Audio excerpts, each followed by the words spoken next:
د الله رسول فرمایي په هفته کې تر ټولو بهترین ورځ چې ده هغه د جمعې ورځ ده. نو ولې هغه د الله رسول فرمایي آدم علیه السلام الله رب العزت د جمعې په ورځ پیدا کړی دی. پیغمبر علیه السلام فرمایي الله رب العزت آدم علیه السلام ته جنت د جمعې په ورځ ورکړی دی چې جنت ته ولاړی. بیا پیغمبر علیه السلام فرمایي وفيه اخرج منها آدم علیه السلام د جمعې په ورځ له جنت راوتلی دی. ولا تقوم الساعة الا في يوم الجمعة رواه مسلم. او د قیامت ورځ چې ده هغه به هم د جمعې ورځ د قیامت ورځ چې ده هغه به د جمعې ورځ. خو خبره داسې ده چې دغه جمعه الله رب العزت و ما او تا ته راکړې ده. په دې جمعه کې الله رب العزت زما او ستا دپاره ډېر لوی د مغفرت خبرې چې دي هغه یې چې دي. اوس پیغمبر علیه السلام مبارک فرمایي چې کله یو سړی د جمعې لمونځ وکړي بیا اوه ورځې دا یوه هفته چې کومه ده چې دا تېره سوې ده دا ګناوي الله ورمعاف کړي. 3 ورځې لا نور ورباندې زیاتې کړه د 10 ورځو ګناه الله رب العزت د جمعې په لمانځه و ما او تا ته رامعافوي. نو لهذا دا دومره لویه ورځ ده چې آدم علیه السلام په دغه ورځ پیدا سوی. آدم علیه السلام په دغه ورځ جنت لره تللی. آدم علیه السلام په دغه ورځ د جنت راوتلی. ولا تقوم الساعة الا في يوم الجمعة. او ستی د قیامت ورځ چې کومه ده هغه به هم د جمعې ورځ هغه به هم د جمعې مطلب شپه چې کومه ده هغه په دې کې به زما او ستا هغه لویه عظیمه ورځ چې د هغه راځي په دې کې به ما او تا د الله و دربار ته پیښیږو. هغه لویه ورځ چې زما او ستا په دربار کې زما او ستا په فکر کې هیڅ حیثیت نه لري نعوذ بالله. هغه ورځ به زما او ستا پر سر خامخا راځي. که دا جمعه نه وي بله به یې که بله نه وي بله به یې. څه علامات پیغمبر علیه السلام ښوولي دي خو خاص جمعه یې نه ده ښوولې چې پلانی کال پلانی میاشته پلانی وخت مطلب جمعه چې ده هغه به یې. او عجبه خبره ده د پیغمبر علیه السلام فرمایي وی ان یوم الجمعه سید الایام.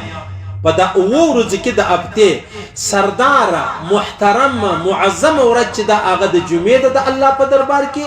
وهو اعظم عند الله من يوم الاضحى ويوم الفطر. د الله رسول فرمایي د جمعې ورځ د الله په دربار کې د کشني اختر تر ورځې هم محترمه ده او د لوی اختر تر ورځې هم محترمه ده.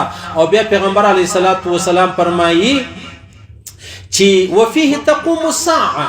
قیامت چې دی هغه به کله راځي هغه به د جمعې ورځ.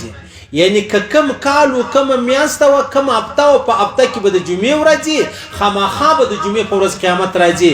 نو پیغمبر علیه السلام فرمایي ما من ملک مقرب ولا سماء ولا ارض ولا رياح ولا جبال ولا بحر الا هو مشفق من يوم الجمعه. پیغمبر علیه السلام فرمایي د جمعې په ورځ دا مقربی فرشتې نه دي جبرائیل و میکائیل و اسرافیل را واخله اسرائیل را واخله هغه حاملین عرش را واخله چې چا عرش نیولی دي دا ملائکه. او پیغمبر علیه السلام فرمایي ولا سماء اسمان را واخله ولا ارض ذکر واخله ولا رياح بادون را واخله هواوی را واخله ولا جبال غرون را واخله ولا بحر سمندرون را واخله الا هو مشفق من يوم الجمعه. هغه د جمعې په ورځ ډېر بیریږي. ولې بیریږي؟ وایي داسې نه چې د قیامت ورځ داسې نه چې د قیامت ورځ. اوس یو انسان او یو جن هغه له دې خبرو نه بیریږي. حتی حیوانان هم په دا ورځ باندې بیریږي چې داسې نه چې د جمعې ورځ ده الله رب العزت پر موږ باندې قیامت راولي. اوس په یو سړی وایي چې اشنو ملایکو ته څه ضرورت دی د بیرې؟